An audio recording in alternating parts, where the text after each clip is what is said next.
వారు మన దేవుని ఆవరణములో వర్ధిల్లుదురు. దేవునికే మహిమ కలుగును గాక. హల్లెలూయా. మన ప్రభు యేసుక్రీస్తు ప్రశస్త నామం బట్టి దేవునికే సమస్త ఘనత మహిమ ప్రభావాలు కలుగును గాక. జూలై మాసములో జరుగుతున్న 4వ ఆదివారపు ఆరాధనకు వచ్చిన మీ అందరికీ మన ప్రభు యేసుక్రీస్తు నామం బట్టి ప్రత్యేక శుభాలు వందనాలు తెలియజేస్తూ ఉన్నాం. ఈ దినం మనం ధ్యానించబోతున్న దేవుని వాక్య అంశం దేవుని మందిరములో నాటబడితే కలిగే దీవెనలను గురించి లేఖనాల్లో నుండి మనం ధ్యానించబోతున్నాం. దేవుని మందిరములో నాటబడుట ద్వారా ఒక విశ్వాసికి కలిగే దీవెనలను గురించి, ఒక విశ్వాసికి కలిగే ఆశీర్వాదాలను గురించి మనం నేర్చుకోబోతున్నాం.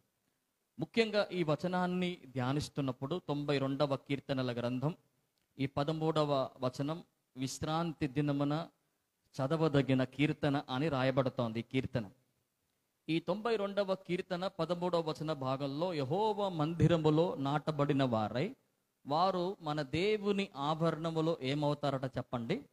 వర్ధిల్లుతారు. ప్రతి విశ్వాసి ఈ వచనాన్ని చదువుతున్నప్పుడు గుర్తుపెట్టుకోవాల్సిన అనుభవం ఏంటంటే దేవుని మందిరములో నాటబడాలి అని తెలుసుకోవాలి. ఏం చేయబడాలని తెలుసుకోవాలా? చెప్పండి.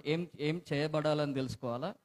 దేవుని మందిర అనుభవంలో ఒక విశ్వాసి దేవుని మందిరములో నాటబడాలి అని తెలుసుకోవాలి.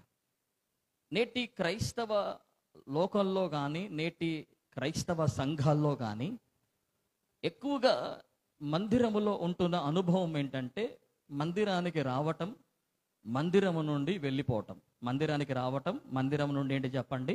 వెళ్ళిపోవటం. ఆరాధనకి రావటం, ఆరాధన అయిపోయిన తర్వాత వెళ్ళిపోవటం అనే అనుభవంలోనే క్రైస్తవ సంఘాలు, విశ్వాసులు దేవుని మందిరములో అలాంటి అనుభవంలోనే ఉంటా ఉన్నారు. మందిరానికి వస్తూ ఉన్నాం, మందిరం ఆరాధన కాగానే వెళ్ళిపోతూ ఉన్నాం అనే అనుభవమే కలుగుతూ ఉంది. కానీ నాటబడుతున్న అనుభవం అనేది విశ్వాసికి కలగట్లే.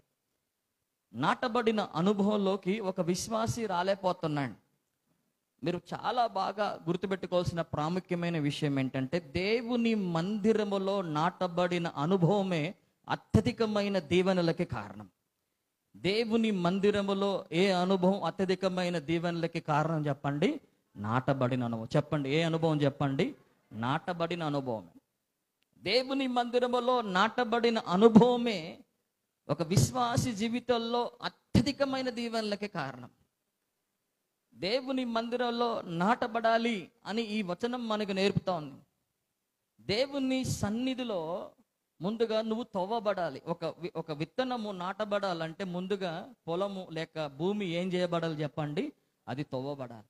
దేవుని సన్నిధిలో నువ్వు నాటబడే అనుభవంలో ముందుగా దేవుని సన్నిధిలో నీ పాపాలు తవ్వబడాలా, నీ అతిక్రమములు తవ్వబడాలా, నీ బలహీనతలు ఒప్పుకోవాలా. నీ జీవితంలో దేవునికి ఆయుష్కరమైన అనుభవం అనేది ఏదైతే ఉన్నదో ఆ తవ్వబడుతున్న అనుభవం దేవుని సన్నిధిలో ముందు నువ్వు రావాలి. దేవుని సన్నిధిలో ఎంతగా నీ పాపాల విషయంలో, నీ అతిక్రమాల విషయంలో నువ్వు తవ్వబడితే దేవుని వాక్యం అనే విత్తనము ముందుగా నాటబడతాది. దేవునికి స్తోత్రం చెప్పండి. హల్లెలూయా. దేవుని కృప అనే మట్టితో దాన్ని కప్పుతాడు. పరిశుద్ధాత్మ అనే నీరు దానికి కలిపినప్పుడు ఆ విత్తనం నాటబడతాది. దేవునికి స్తోత్రం చెప్పండి. హల్లెలూయా. దేవుని సన్నిధిలో నీ అతిక్రమములు తవ్వబడనంత వరకు, నీ బలహీనతలు, నీ దోషములు ఒప్పుకోనంత వరకు నాటబడే అనుభవం ఒక విశ్వాసికి రానే రాదు. నా ప్రియబిడ్డలారా, నువ్వు వస్తుండొచ్చు దేవుని మందిరానికి నువ్వు వచ్చి వెళ్ళిపోతుండొచ్చు, కానీ నాటబడే అనుభవం నీకు రాదు. ఎంతగా తవ్వబడితే తప్ప ఒక విత్తనం ఎలా నాటబడదో దేవుని సన్నిధిలో ఆరాధనకే అందరు అటెండ్ కావాల.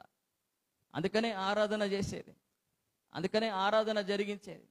ఆరాధన మిస్ అయినామంటే తవ్వబడిన అనుభవం నువ్వు కోల్పోయినావని అర్థం. తవ్వబడే అవకాశాన్ని కోల్పోతున్నాం. ఆరాధనలో దేవుని పరిశుద్ధత దిగి వస్తున్నప్పుడు, దేవుని ఆ పరిశుద్ధమైన సన్నిధి ఆయన కనపరుస్తున్నప్పుడు మన బలహీనతలంతా, మన స్థితిగతులన్నీ ఎత్తి చూపేది దేవుని సన్నిధిలో మనం చేసే ఆరాధన. మనం ఎలాగున్నామో, మన జీవితాలు ఎలాగున్నాయో, మన బలహీనతలన్నీ ఎత్తి చూపుతుంది దేవుని సన్నిధిలో చేసే ఆరాధన. ఆ ఆరాధనలో నువ్వు తవ్వబడాలా. అప్పుడు దేవుని వాక్యం అనే విత్తనం ఏం చేయబడతావు చెప్పండి? అందులో నాటబడతాయి. దేవుని వాక్యం అనే విత్తనము నాటబడాల. అది ఉత్తి నాటబడితే కాదు, కానీ నాటబడిన విత్తనము ఏం చేయబడాలి చెప్పండి? మట్టితో ఏం చేయబడాలి చెప్పండి? అది కప్పబడాలి. దేవుని కృపతో నువ్వు కప్పబడాలి. కప్పబడితే సరిపోయిందా అంటే కప్పబడితే సరిపోదు. నీరు ఆ విత్తనానికి ఇవ్వాలి.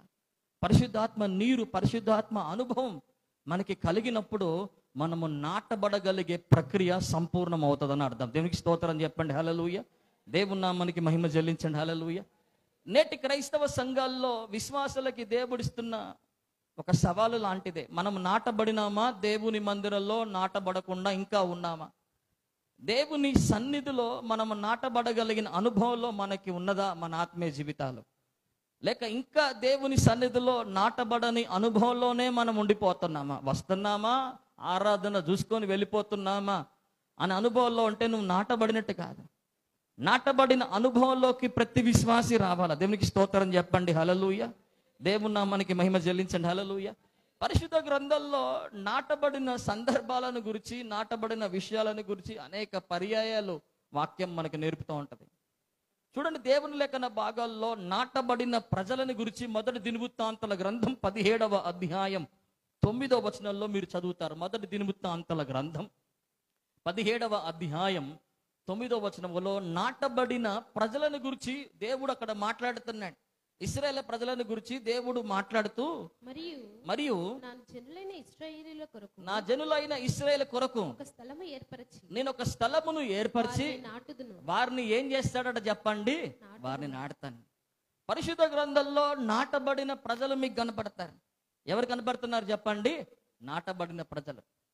రెండవదిగా నాటబడిన పితరులు మీకు కనపడతారు. కీర్తనల గ్రంథం 44వ అధ్యాయం 2వ వచనంలో మీరు చదవండి. కీర్తనల గ్రంథం, నీవు నీ భుజబలము చేత అన్యజనులను వెళ్ళగొట్టి మా పితరులను ఏం చేసేది చెప్పండి? నాటితివి. నాటబడిన ప్రజలు మొదటి దినవృత్తాంతాల గ్రంథం 17వ అధ్యాయం 9వ వచనంలో. నాటబడిన పితరులు కీర్తనల గ్రంథం 44వ అధ్యాయం 2వ వచనంలో.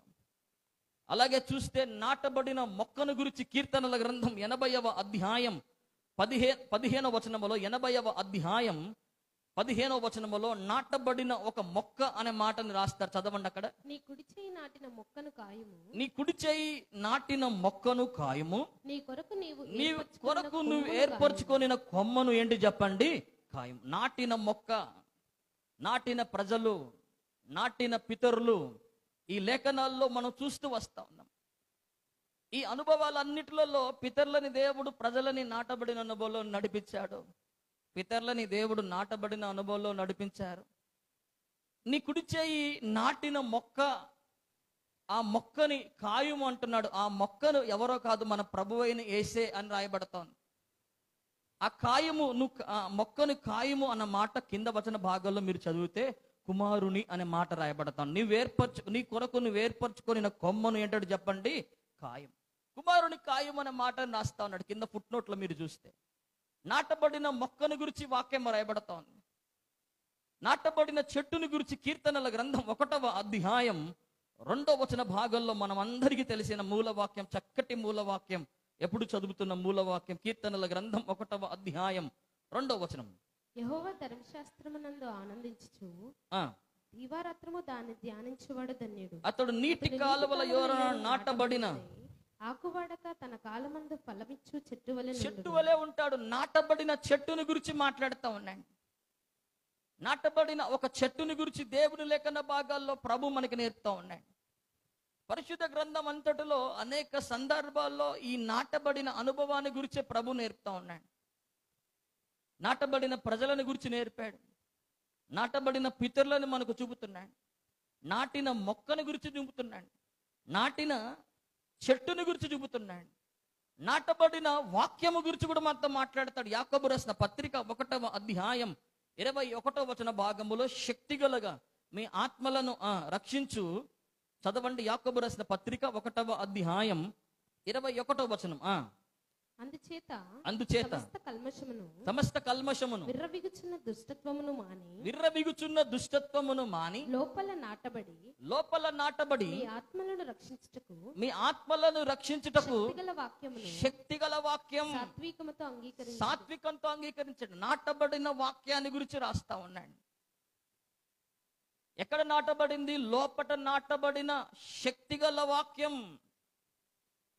ఆ వాక్యం మీ ఆత్మలని రక్షిస్తుంది కాబట్టి సాత్వికంతో అంగీకరించండి అంటున్నాడు. ఎక్కడ చూసినా ఈ నాటబడిన అనుభవాన్ని గురించే లేఖనాల్లో అనేక పర్యాయాల్లో ప్రభు మనకి నేర్పుతా ఉన్నాడు. అనేక పర్యాయాల్లో ప్రభు మనకి సెలవిస్తూ వస్తున్నాడు. చాలా మంది అనుకుంటారు కదా, నాటబడిన అనుభవం అనేది ఓల్డ్ టెస్టిమెంట్ కాన్సెప్ట్ అండి, పాత నిబంధన కాన్సెప్ట్, అది కొత్త నిబంధన కాన్సెప్ట్ కాదని అనుకుంటారు. కొత్త నిబంధనలో కూడా నాటబడటాన్ని గురించి వాక్యం చాలా చక్కగా చెబుతా ఉన్నది. అది పాత నిబంధనకి సంబంధించిన విషయమే కాదు. నాటబడటం అనేది అది కొత్త నిబంధనకు కూడా సంబంధించిన విషయం. 1 కొరింథీయుల పత్రిక 3వ అధ్యాయం 6 నుండి 8 వచనాల్లో, నేను వారిని నాటి తిని అప్పొల్లో ఏం చేశాడు చెప్పండి? నీరు పోసాను. అందుకని లేఖన భాగాల్లో మీరు చదవండి. 1 కొరింథీయుల పత్రిక 3వ అధ్యాయం 6 నుండి 8 వచనాలు. నేను నాటి తిని అప్పొల్లో నీరు పోసెను. వృద్ధి కలగజేసిన వాడు దేవుడే. వృద్ధి కలగజేసిన వారు దేవుడే. కాబట్టి వృద్ధి కలగజేయు దేవునిలోనే గాని నాటివానిలోనైనను నీళ్లు పోయి వానిలోనైనను ఏమీ లేదు. నీరు పోయి వానిలో ఏమీ నేను నాటువాడును నీళ్లు పోయేవాడును ఒక్కడే. ప్రతివాడు తాను చేసిన కష్టము కొలది ఏం పుచ్చుకుని చెప్పండి? జీతం పుచ్చుకొనను. నాటబడటం అనే అనుభవాన్ని గురించి కొత్త నిబంధనల్లో కూడా మాట్లాడిన సందర్భాన్ని మనం చూస్తా ఉన్నాం. ఈ రోజున ఈ వచనాలన్నీ మనకు నేర్పుతున్న ఆత్మీయ సత్యాలన్నిట్లలో ఏంటిది? ఎందుకు ఈ వచనాలన్నీ చూపిస్తున్నాం? నాటబడిన ప్రజలని నేను మీకు చూపించాను, ఇశ్రాయేలు ప్రజలని. నాటబడిన పితరులని గురించి మనం చూస్తా ఉన్నాం. నీటి కాలువల యొద్ద నాటబడిన చెట్టుని గురించి మనం చూసాం. లేఖన భాగాల్లో దేవుడు తన కుడి చేయి ద్వారా నాటిన మొక్కను గురించి మనం నేర్చుకున్నాం. అలాగే నాటబడిన ఏంటి చెప్పండి? వాక్యాన్ని గురించి కూడా నేర్చుకుంటూ వస్తా ఉన్నాం. ఈ వచనాలన్నీ మనకి ఏం నేర్పుతున్నాయనంటే, నువ్వు దేవుని మందిరములో నాటబడాలి. దేవునికి స్తోత్రం చెప్పండి. హల్లెలూయా. మీ పక్కనలతో షేక్ హ్యాండ్ ఇచ్చి చెప్పండి, దేవుని మందిరములో నువ్వు ఏం చేయబడాలో చెప్పండి? నాటబడాలి. ఇన్ని చూపించి ఎందుకు చెప్పినావన్నా ఇంత సోదంతా అని అనుకుంటున్నారు. ఈ ప్రజలు నాటబడ్డారు, పితరులు నాటబడ్డారు. నాటబడిన ఒక చెట్టు, నాటబడిన ఒక మొక్క, నాటబడిన వాక్యం. కొత్త నిబంధన గ్రంథంలో కూడా పౌలు సెలవిస్తున్నాడు, నేను వారిని నాటి తిని అప్పల్లో ఏం పోసాడు చెప్పండి? నీరు పోసాడు. నాటువానిలో గాని నీరు పోయి వానిలో ఏమీ లేదు. ఎవడు చేసిన కష్టార్జితం కొలది వాడికి ఏం కలుగును చెప్పండి? జీతం కలుగును. నాటబడుతున్న అనుభవం మనకి ఉన్నదా అనే ఒక ప్రశ్న ఈ రోజున రావాలా. దేవుని మందిరములో నీ ఆత్మీయ జీవిత అనుభవాన్ని బట్టి, మందిర అనుభవాన్ని బట్టి నీకు ఒక ప్రశ్న రావాలా. నేను దేవుని మందిరములో నాటబడినానా లేదా? నాటబడగలిగిన అనుభవం దేవుని మందిరములో నేను కలిగి ఉన్నానా లేదా అనేది మనం పొందుకోవాలి. అందుకే కదా యెషయా గ్రంథం 40వ అధ్యాయం 24వ వచన భాగంలో ఎంత చక్కటి మాట అక్కడ రాస్తున్నాడో చదవండి. యెషయా గ్రంథం 40వ అధ్యాయం 24వ వచనం. వారు నాటబడగానే విత్తబడగానే వారి మొదలు భూమిలో వేరు తన్నక మునిపే. చాలా దేవుని లేఖన భాగాల్లో వారు నాటబడగానే విత్తబడగానే వారి మొదలు భూమిలో తన్నగానే, వేరు తన్నగానే అనే మాటను చూస్తా ఉన్నాం. నాటబడే అనుభవం, విత్తబడే అనుభవం, వేరు తన్నే అనుభవాన్ని లేఖనాల్లో దేవుడు మనకు అక్కడ నేర్పుతా ఉన్నాడు. నాటబడుతున్నామా దేవుని మందిరంలో? నాటబడగలిగే అనుభవంలో ఉన్నామా? ఈరోజు గుర్తుపెట్టుకోవాల్సిన ప్రాముఖ్యమైన విషయం ఏంటంటే, దేవుని మందిరములో నాటబడిన వారు అన్నాడా? ఏమన్నాడు అక్కడ చెప్పండి? దేవుని మందిరములో చెప్పండి, విశ్రాంతి దినమున నాటబడిన వారమని అన్నాడా? ఏమన్నాడు చెప్పండి? ఏమన్నాడు చెప్పండి? ఓన్లీ విశ్రాంతి దినం కొరకు నాటబడినామా? పరిశుద్ధ దినం కొరకు నాటబడినామా అని అన్నాడా? దేవుని మందిరములో. అంటే ఒక ఆదివారం వస్తే ఏంటంటే దేవుని మందిరంలో నువ్వు ఏం చేయబడ్డాడు కాదు చెప్పండి, నాటబడినట్టుగా. శుక్రవారం జరిగే ఆరాధనకి రావాలా, మంగళవారం జరిగే ఆరాధనకి రావాలా. దేవుని మందిరములో జరిగే ప్రతి విషయంలో నువ్వు పాలు పంపులు పొందినప్పుడే నువ్వు మందిరములో నాటబడినావని అర్థం. అంటే మీ శుక్రవారం రావట్లేదు అనుకోని అన్నయ్యగా మమ్మల్ని సందర్భం దొరికిందని వాయిస్తున్నాడు అని అనుకోబాకండి. నా కాన్సెప్ట్ అది కాదు. మన కాన్సెప్ట్ ఏంటంటే దేవుని మందిరములో నాటబడాలి. ఆ కాన్సెప్ట్లో ఆలోచన చేయాల్సిన విషయం ఏంటంటే, ఒక ఆదివారం వచ్చి వెళ్ళిపోతే నాటబడే అనుభవం నీకు రాదు. నువ్వు నాటబడినట్టు అర్థం కాదు. దేవుని మందిరానికి సంబంధించిన ప్రతి ఆరాధనలో నువ్వు పాల్గొనాల, ప్రతి కుడికలో నువ్వు పాల్గొనాల, ప్రతి విషయాల్లో నువ్వు పాలు పంపులు పొందినప్పుడు తప్ప నువ్వు ఏం చేయబడినట్టు అర్థం కాదు చెప్పండి, నువ్వు నాటబడినట్టుగా అర్థం. వస్తున్నట్టు ఉండొచ్చు, దేవుని మందిరానికి వచ్చి వెళ్ళిపోతున్న అనుభవం ఉండొచ్చు, కానీ దేవుడు నిన్ను నాటిన అనుభవం మాత్రం నీకు రాలేదని అర్థం చేసుకోవాలి.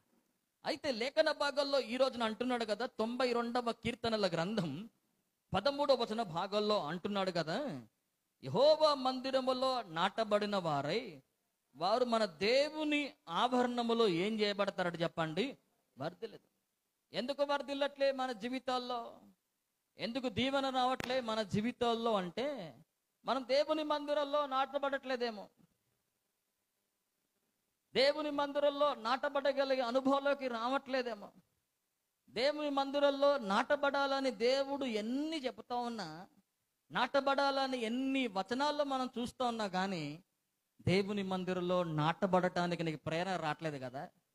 దేవుని మందిరంలో నాటబడగలిగే అనుభవం నువ్వు రావాలి అని నీకు ఆ ఆసక్తి కలగట్లేదు, చూసారా?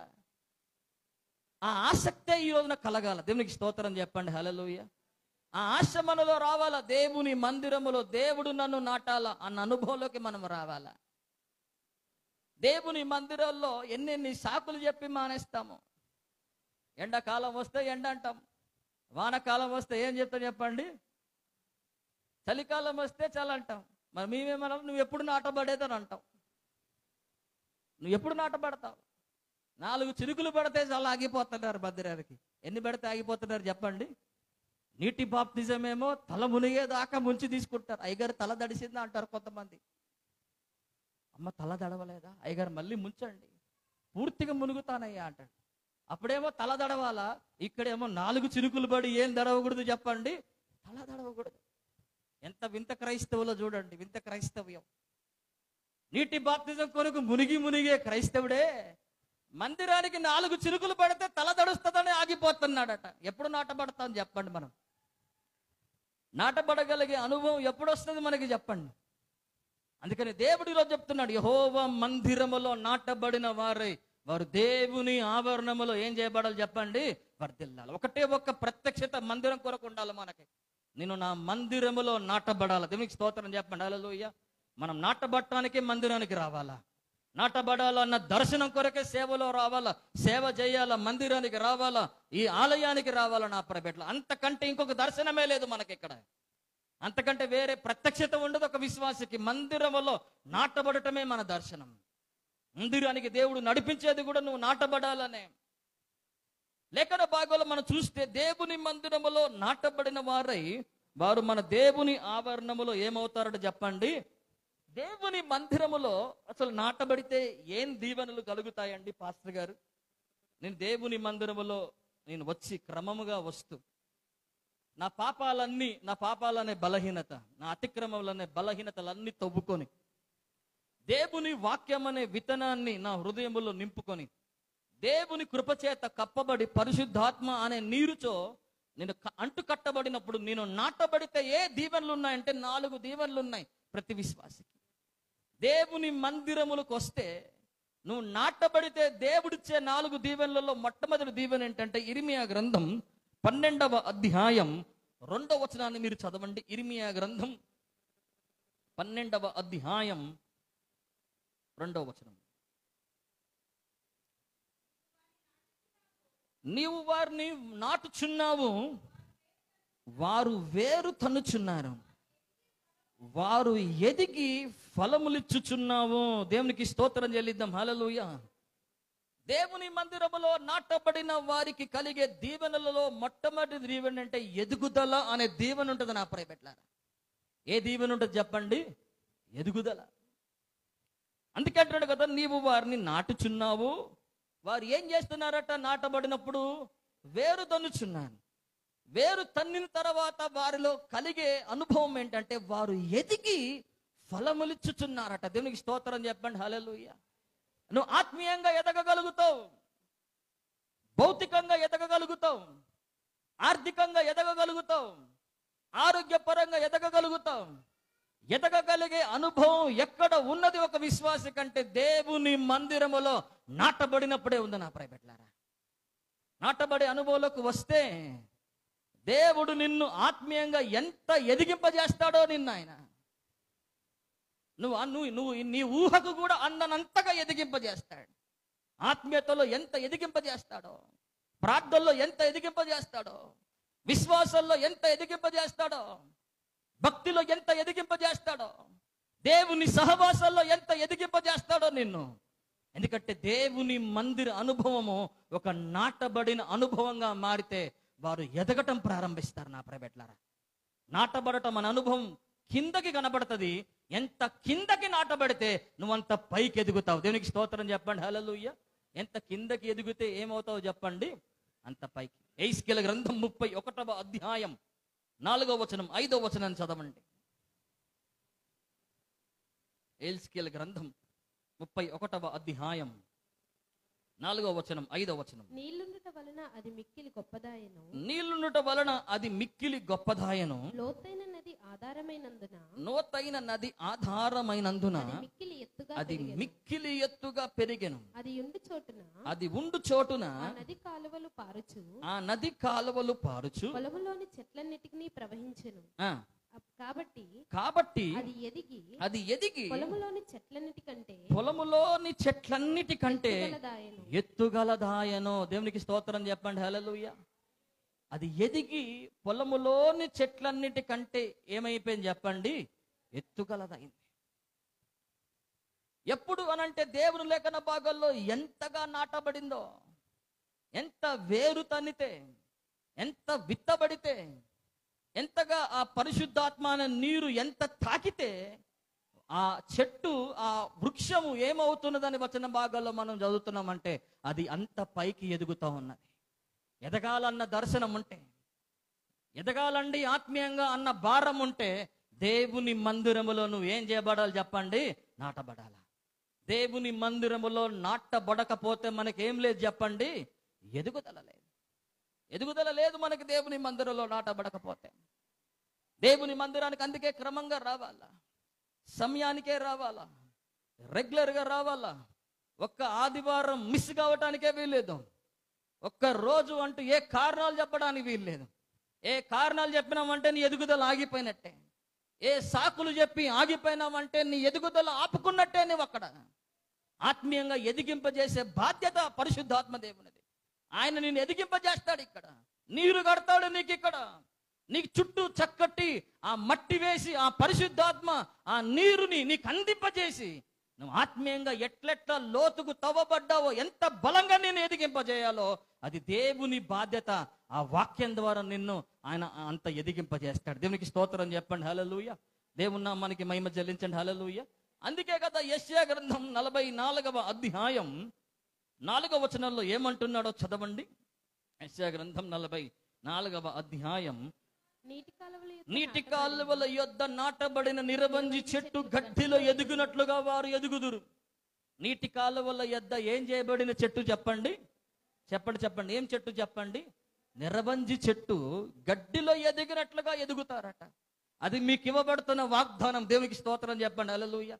నీటి కాలువల యొద్ద నాటబడిన నిరబంజి చెట్లు ఎట్లా ఎదుగుతారో దేవుని మందిరముల మిమ్మల్ని ఆయన అట్లా ఎదిగింపజేస్తాడు. మీ ఆత్మీయ జీవితాలు అట్లా ఎదుగుతాయి. మీ ప్రార్థన జీవితాలు అట్లా ఎదుగుతాయి. మీ సహవాసం అట్లా ఎదిగిద్ది. మీ భక్తి అట్లా ఎదిగిద్ది. మీ విశ్వాసం అట్లా ఎదిగిద్ది. దేవుని కొరకైన మీ మంట అట్లా ఎదిగిద్ది.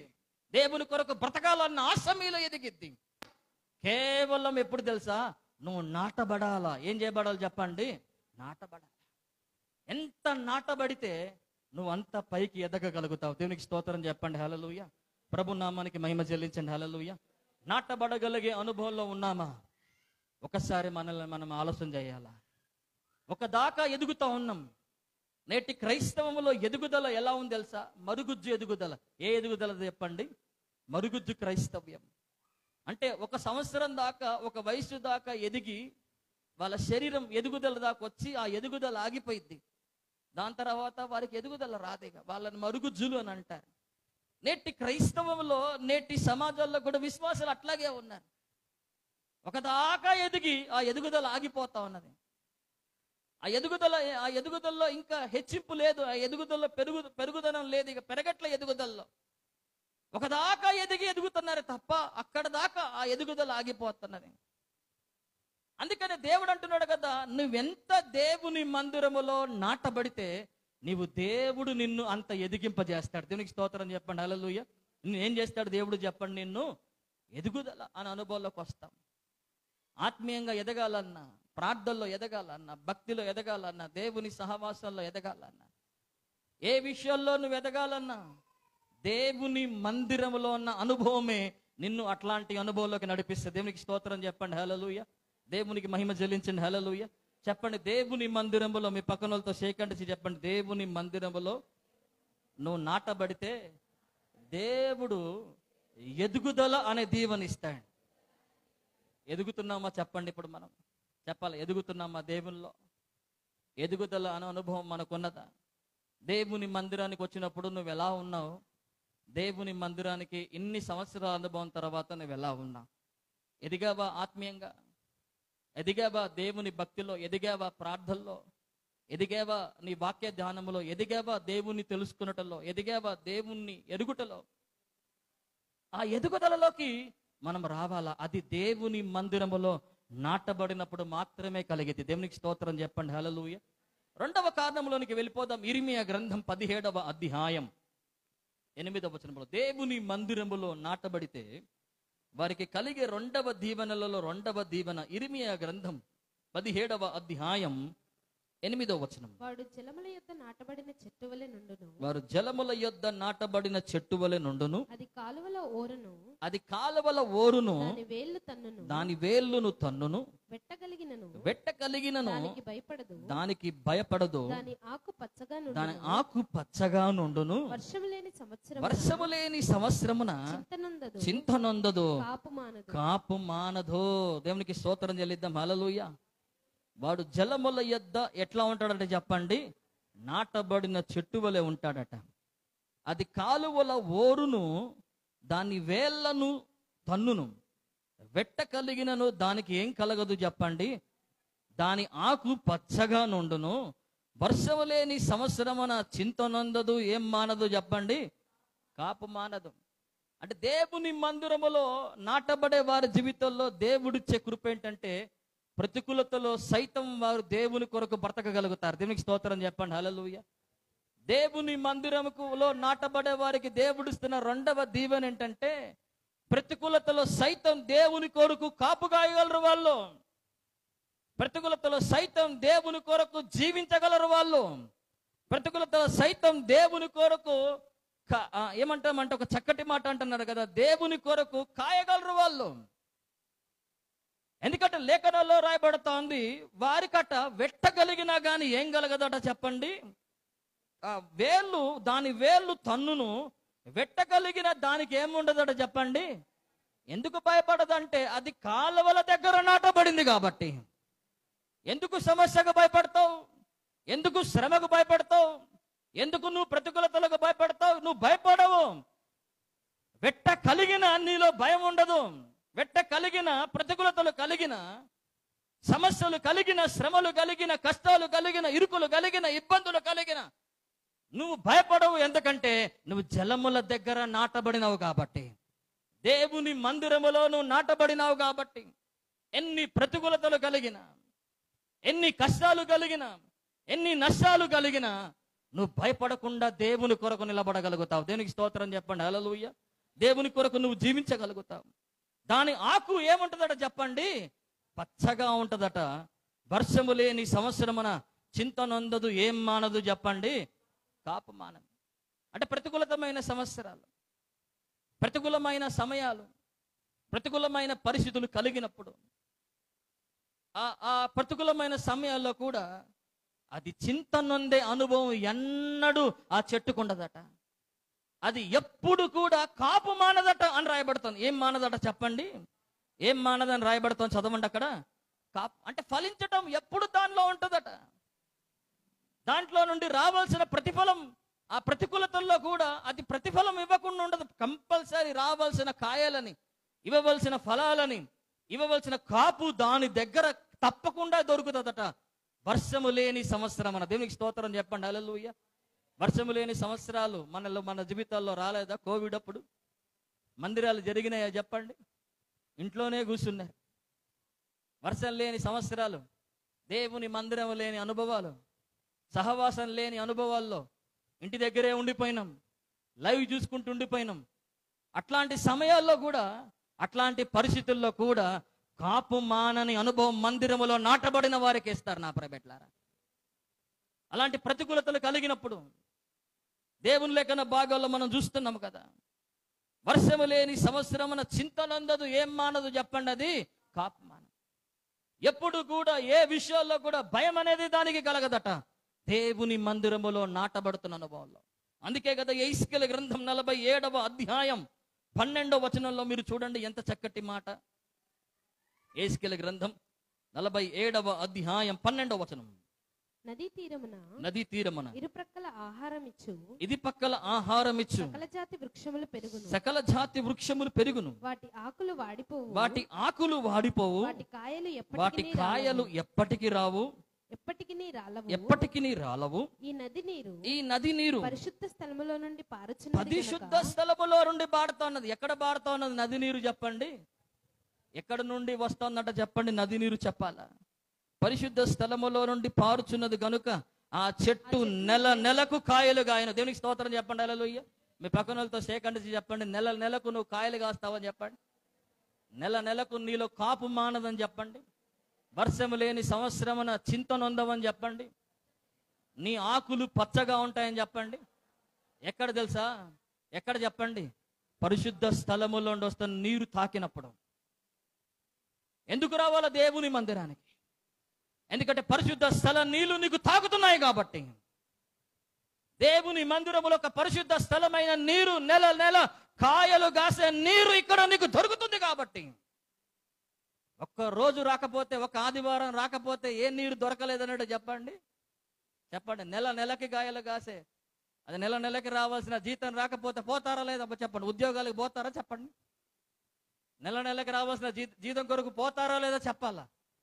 ఉద్యోగాలకు వెళ్తారా? డ్యూటీలకు వెళ్తారా లేదా చెప్పాలా?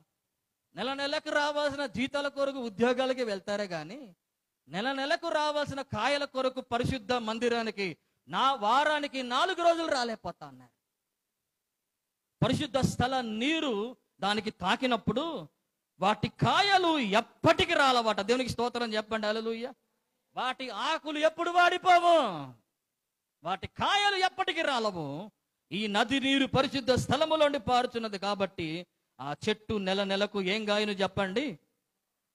చెప్పండి. ఆ చెట్టు నెలకు ఏం చేయ చెప్పండి? ఒక్క వారం వచ్చి కాయలు గాయమంటున్నారు. ఈ రోజున భక్తి చూడండి. నెలకు సరిపడే కాయలు నాకు రావాలంటా ఉన్నారు. నువ్వు నెలకి 4 వారాలు రావాలరా బాబు అని వాక్యం చెబుతాను. అమావాస్యకు వస్తావు, మళ్ళా వీలు దొరికితే పౌర్ణమికి వస్తావు. ఇక నెలకి కాయలు కావాలంటావు నువ్వు. జుడికి ఇక ఆశకు మాత్రం హద్దు లేదు, భక్తి మాత్రం లేదు. వస్తున్నావా దేవుని మందిరం కంటే వచ్చే అనుభవం లేదు. గట్టిగా వాక్యం చెబితే చాలా కథమే, ఇక ఆగిపోవటమే. నెలకి కాయలు కాసే అనుభవం దేవుని మందిరంలో మనకు దొరుకుతుంది. దేవునికి స్తోత్రం చెప్పండి. హల్లెలూయా. వాటి పళ్ళు ఆహారమునకును, వాటి ఆకులు ఎక్కడ దేనికి ఉపయోగపడతాయి చెప్పండి? ఔషధముకు ఉపయోగపడతావు దేవుని కొరకును. దేవుని కొరకు ఉపయోగపడాలంటే, దేవుని కొరకు వాడబడాలంటే ఆయన మందిరములో నువ్వు నాటబడాలా. ఎప్పటికి రాయని కాయలు నేను గాయాలయ్యా. ఎప్పుడు కూడా నా ఆకులు వాడిపోకూడదయ్యా, నా భక్తి వాడిపోకూడదు, నా ప్రార్థన వాడిపోకూడదు. సమస్యలు వచ్చిన, శ్రమలు వచ్చిన, కష్టాలు వచ్చిన దేవుని కొరకు నేను ఫలిస్తూనే ఉండాలా, దేవుని కొరకు నేను కాయలు కాస్తూనే ఉండాలా, నా ఆకులు పచ్చగా ఉండాలంటే దేవుని మందిరములో నువ్వు నాటబడాల. దేవుని మందిరములో నాటబడే అనుభవము మొట్టమొదటిగా మనకి ఎదుగుదల అనే అనుభవంలోకి ఇస్తుంది. దేవుని మందిరములో నాటబడగలిగే అనుభవము రెండోదిగా మనం నేర్చుకుంటున్న ఆత్మీయ పాఠం ఏంటంటే, ప్రతికూలతలో సైతం దేవుని కొరకు నువ్వేం చేయగలుగుతావు చెప్పండి? కాపు కాయగలుగుతావు, దేవుని కొరకు ఫలించగలుగుతావు, దేవుని కొరకు జీవించగలుగుతావు. సమస్యలు వచ్చిన, ప్రతికూలతలు వచ్చిన, ఏవి వచ్చినా భయపడక వాటన్నిటిలో దేవుని కొరకు నిలబడగలుగుతాం, దేవుని కొరకు జీవించగలుగుతాం, దేవుని కొరకు ఫలములు ఇవ్వగలుగుతాం. అట్లాంటి కృప దేవుడు తన మందిరానికి వచ్చినప్పుడు, నిన్ను నాటినప్పుడు నువ్వు వాటిని పొందుతావు. మూడవదిగా కీర్తనల గ్రంథం 104వ కీర్తనల గ్రంథం 16వ వచన భాగాన్ని చదవండి. దేవుని మందిరానికి వచ్చినప్పుడు, నాటబడినప్పుడు, దేవుని మందిరములో నాటబడితే కలిగే మూడవ దీవెనలు చదవండి. మూడవ దీవెన, యెహోవా వృక్షములు తృప్తి పొందుచున్నవి, యెహోవా వృక్షములు తృప్తి పొందుచున్నవి, దేవదారు వృక్షములు ఏం పొందుతున్నవి చెప్పండి?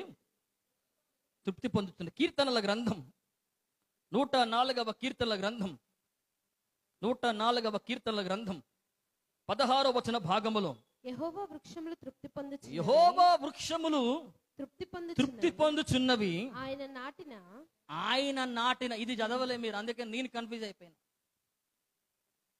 తృప్తి పొందుతున్నదని ముందు తృప్తి పొందుతాను అంటాను, వెనకాల తృప్తి పొందుతా అన్నాడు. ఈ మధ్యలో నాటింది ఎక్కడ పోయిందని అనుకుంటా ఉన్నా. యెహోవా వృక్షములు ఏం పొందుతున్నాయి చెప్పండి?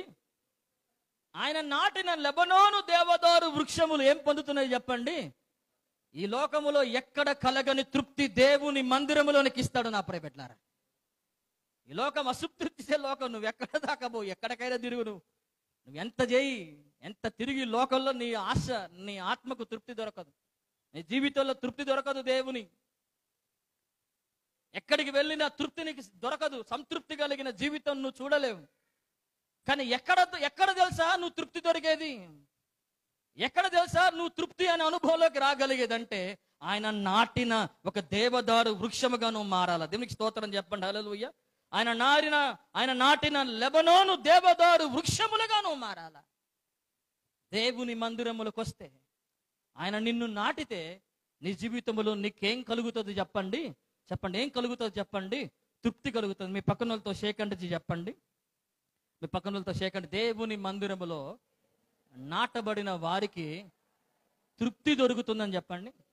ఏం దొరుకుతుందని చెప్పండి? అందుకే కదా 36వ కీర్తనల గ్రంథం 8వ వచనంలో ఏం తృప్తి దొరుకుతుంది? దేవుని మందిరములో ఉన్న తృప్తి నీకు దొరుకుతుంది. దేవుని మందిరములో ఉన్న సమృద్ధి నిన్ను తృప్తిపరుస్తుందట. చదవండి కీర్తనల గ్రంథం 36వ అధ్యాయం 8వ వచనం. మందిరము యొక్క సమృద్ధి వలన, నీ మందిరములో ఉన్న సమృద్ధి వలన వారు సంతృప్తి నొందుచున్నారు. వారు ఏం నొందుతున్నారు చెప్పండి? సంతృప్తి. ఓ, ఇక్కడ నీ మందిరములో సమృద్ధి ఉంది. ఆ సమృద్ధి వలన వారు ఏం నొందుతున్నారట చెప్పండి? సంతృప్తి నొందుతున్నారు. మనిషికి ఈ లోకంలో ఎక్కడెక్కడికి వెళ్ళిన మనిషికి సంతృప్తి లేదు, సాటిస్ఫాక్షన్ లేదు. నేను చెప్తున్నాను కదా, చేసే ఉద్యోగాల్లో సాటిస్ఫాక్షన్ లేదు చాలా మందికి. ఈ లోకంలో వ్యాపారాల వల్ల చాలా మందికి సాటిస్ఫాక్షన్ లేదు. ఈ లోకంలో వారి జీవితాల వల్ల చాలా మందికి సంతృప్తి లేదు, చాలా మందికి సాటిస్ఫాక్షన్ లేదు, చాలా మందికి.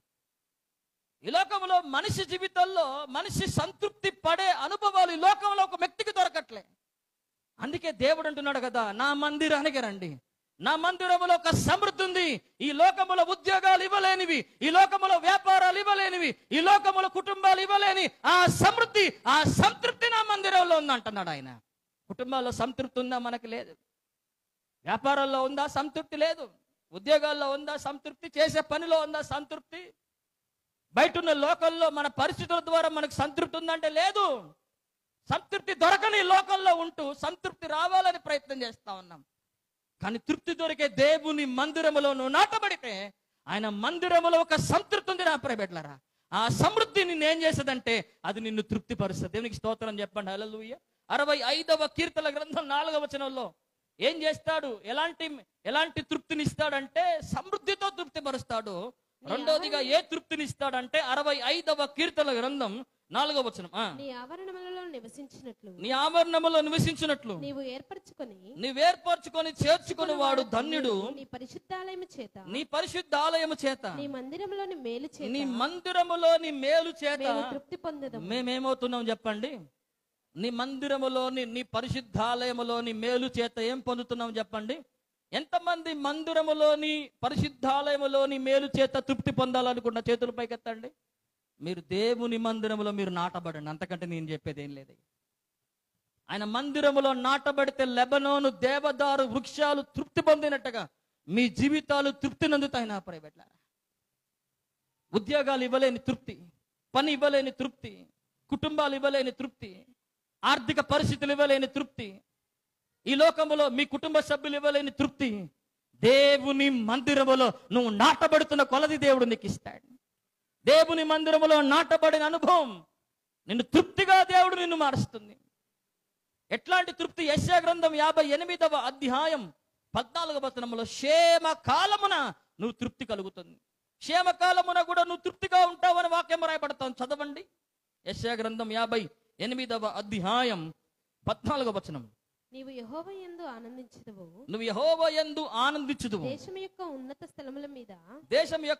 స్థలముల మీద నేను నిన్ను ఎక్కించెదను. నీ తండ్రి అయిన యాకోబు స్వాస్థ్యమును. యెషయా గ్రంథం 58వ అధ్యాయం 11వ వచనం.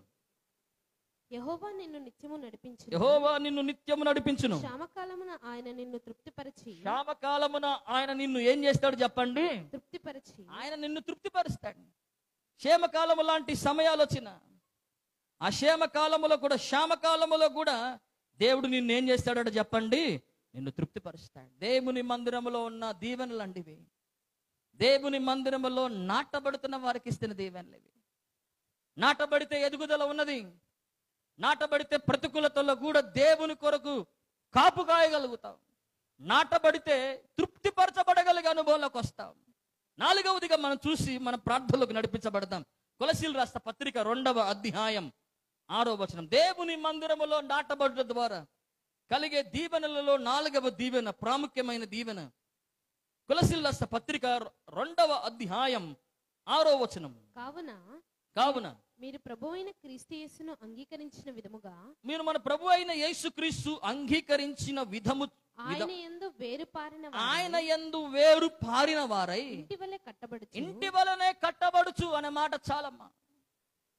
దేవుని మందిరానికి వచ్చినప్పుడు దేవునితో నువ్వు కలిగి ఉన్న సహవాసాన్ని బట్టి, దేవునితో నువ్వు కలిగి ఉన్న భక్తి జీవితాన్ని బట్టి ఆయనలో నువ్వు వేరు పారునట్లుగా దేవుడు నిన్ను చేస్తాడు. దేవునికి స్తోత్రం చెప్పండి. హల్లెలూయా. ఏం చేయనట్లుగా చేస్తాడో చెప్పండి? నాటబడినట్లుగా, విత్తబడినట్లుగా, వేరు పారినట్లుగా దేవుడు నీ జీవితాన్ని చేస్తాడు. అప్పుడు ఏమవుతుంది నీ జీవితం? అప్పుడు ఏం కలుగుతుంది నీకు? కలిగే దీవెన అంటే ఇంటి వలె కట్టబడతావు. దేవునికి స్తోత్రం చెప్పండి. హల్లెలూయా. దేవుని మందిరానికి వస్తూ దేవుని మందిరములో ఒక విశ్వాసి నాటబడితే కలిగే 4వ దీవెన అంటే మీ జీవితాలు కట్టుకునే కృప దేవుడిస్తాడు. మన కుటుంబాలు కట్టబడతాయి, మన ఆత్మీయ జీవితాలు కట్టబడతాయి, ఆర్థిక పరిస్థితులు కట్టబడతాయి, ఆరోగ్య పరిస్థితులు కట్టబడతాయి, కుటుంబ పరిస్థితులు కట్టబడుతుంది. కొండల మీద కడతాడు. ఎక్కడ కడతాడు చెప్పండి? ఇర్మియా గ్రంథం 30వ అధ్యాయం 18వ వచనంలో మీరు చూస్తారు. కొండల మీద నేను వారిని కడతాను. అట్లాంటి కట్టే కృప దేవుడు నీకు ఇస్తాడు. అట్లాంటి కట్టే కృప దేవుడు నీకు అనుగ్రహిస్తాడు. ఇర్మియా గ్రంథం 30వ అధ్యాయం 18వ వచనం. యెహోవా ఈ మాట సెలవిచ్చుచున్నాడు. యెహోవా ఇలాగు సెలవిచ్చుచున్నాడు. యాకోబు నివాస స్థలములను కరుణించి వాని గుడారములను నేను చెరలో నుండి రప్పింతును.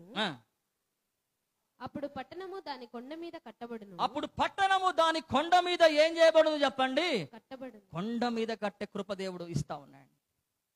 అట్లా కడతాడు దేవుడు.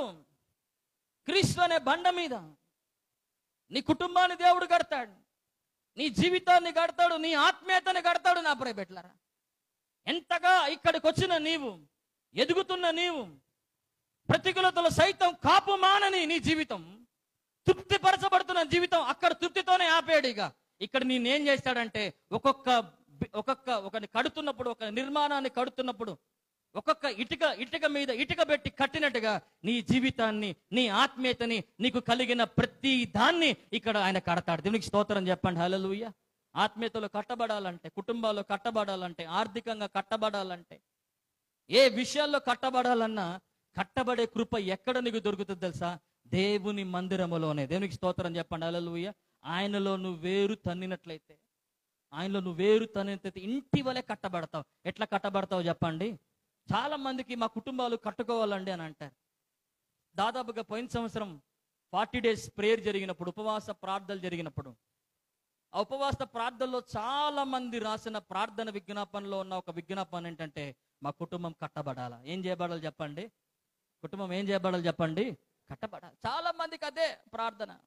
ఆత్మీయంగా ఎదగాల అనేదే వాళ్ళ రిక్వెస్ట్.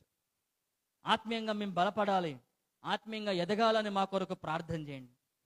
ఎదగాలన్న రిక్వెస్ట్ ఏముంటుంది, కానీ మందిరానికి నాటబడే అనుభవంలో రాలేకపోతా ఉన్నాయి. మా కుటుంబాలు కట్టాలండి పాస్టర్ గారండి, మా కుటుంబాలు కట్టబడాలని మీరు ప్రార్థన చేయండి అని అంటున్నారు, రాస్తున్నారు చాలా మంది. మా కుటుంబాలు కట్టబడినట్లుగా దైవజనులైన మీరు తప్పక మా కొరకు ప్రార్థన చేయండి అంటా ఉన్నారు. దేవుడు తప్పకుండా మీ కుటుంబాలను కడతాడు. మీకున్న ప్రతి దానిని దేవుడు కడతాడు. ఇర్మీయా గ్రంథం చదవండి, 31వ అధ్యాయం చదవండి, 4వ వచనం 5వ వచనాన్ని మీరు చదవండి. ఇర్మీయా గ్రంథం. ఇశ్రాయేలు కన్యక నీవు కట్టబడినట్లు నేను ఇక మీదట నిన్ను కట్టింతును, నీవు మరలా తంబూరలను వాయింతువు, సంభ్రపడు వారి నాట్యములతో ఏం చేస్తావు చెప్పండి? నీవు ఇక మీదట నీవు కట్టబడినట్లుగా నేను నిన్ను ఏం చేస్తాను చెప్పండి? నేను కట్టిత్తును. దేవుడిస్తున్నాడు వాగ్దానం ఇది. ఇశ్రాయేలు కన్యకతో దేవుడిస్తున్న వాగ్దానం ఇది. నువ్వు దేవుని మందిరానికి వస్తే ఇశ్రాయేలు కన్యకని ఎట్లా కడతాను, ఇక మీదట కడతానన్న వాగ్దానం ఎట్లా ఇచ్చాడో నిన్ను కట్టే బాధ్యత దేవుడిని నా ప్రియబిడ్డలారా. మేమేం చేయాలి? మీ కొరకు వాక్యాన్ని ఇవ్వటమే తప్ప, దేవుడు మాకు బోధించిన మాటలు చెప్పడం తప్ప మీ ఆత్మీయ జీవితాలను మేము కట్టలేము, మీ కుటుంబాలను మేము కట్టలేము. ఇక్కడ కాపరత్వంలో మిమ్మల్ని కట్టే ఆ శక్తి మాకుండదని మీరు గుర్తుపెట్టుకోండి. కేవలం కాపరత్వంలో మీకు దేవుని వాక్యాన్ని అందించటమే మీరు దేవునితో కలిగి ఉన్న అనుభవం, ఆ సహవాసం, ఆ నాటబడిన అనుభవమే దేవుడు మిమ్మల్ని కట్టేలా చేస్తే. దేవునికి స్తోత్రం చెప్పండి. హల్లెలూయా. కట్టబడాలన్న దర్శనం ఉండాలి మీలో. కట్టబడాలి, నా కుటుంబం కట్టబడాలి, నా భర్త, నా భార్య, మా పిల్లలు ఆత్మీయంగా, ఆర్థికంగా, ఆరోగ్య పరంగా ఈ మందిరములో కట్టబడాలన్న ఒక దర్శనంతో మీరు ఉండాలా. దేవుని మందిరానికి క్రమంగా రావడానికి ప్రారంభించండి. దేవుని మందిర విలువను అర్థం చేసుకోండి. దేవుని మందిర ప్రాముఖ్యతను తెలుసుకోవాలి.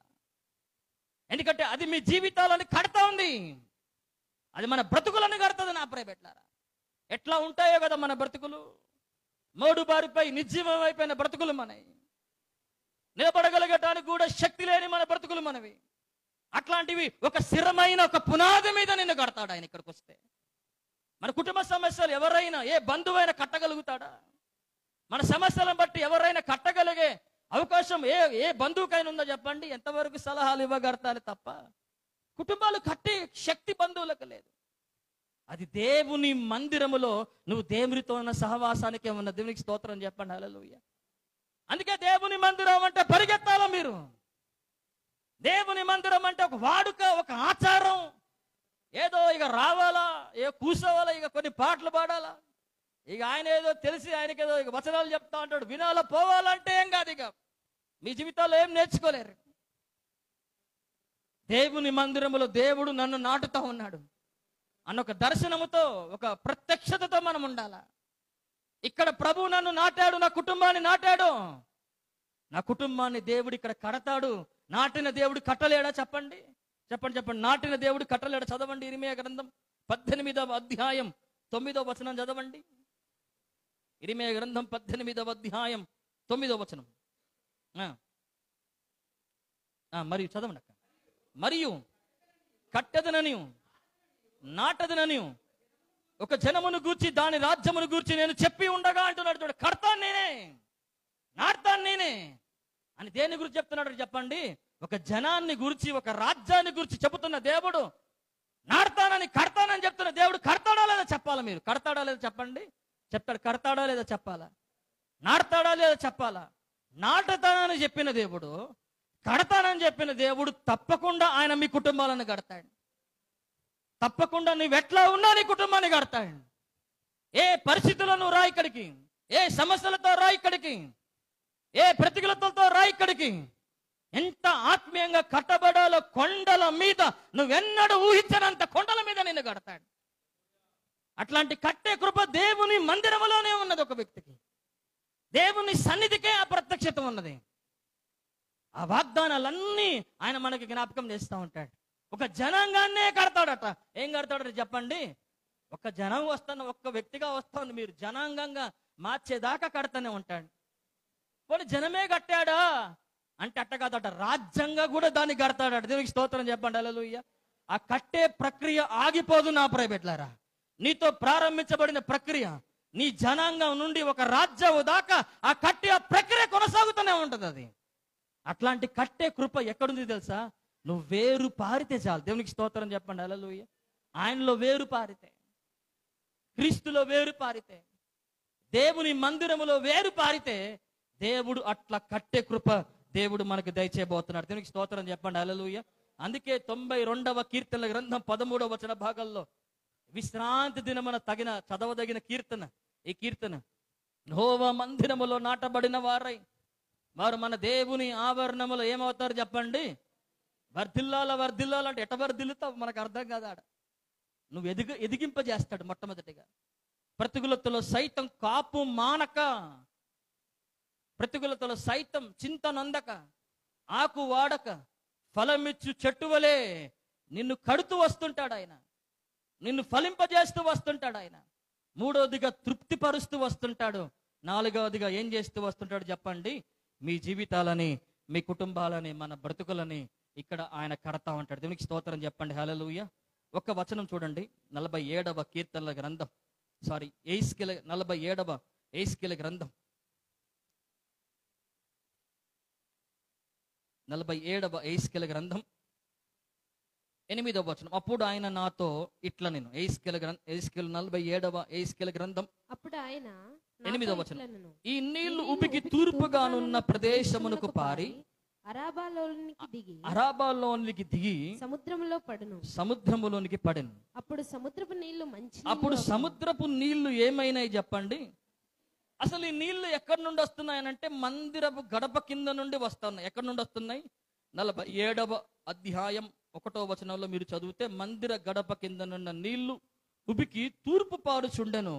ఆ నీళ్లు బలిపీఠమునకు దక్షిణముగా మందిరపు కుడి పక్కల కింద నుండి నీరు బారుతుంది. ఎక్కడి నుండి వస్తుందట నీరు?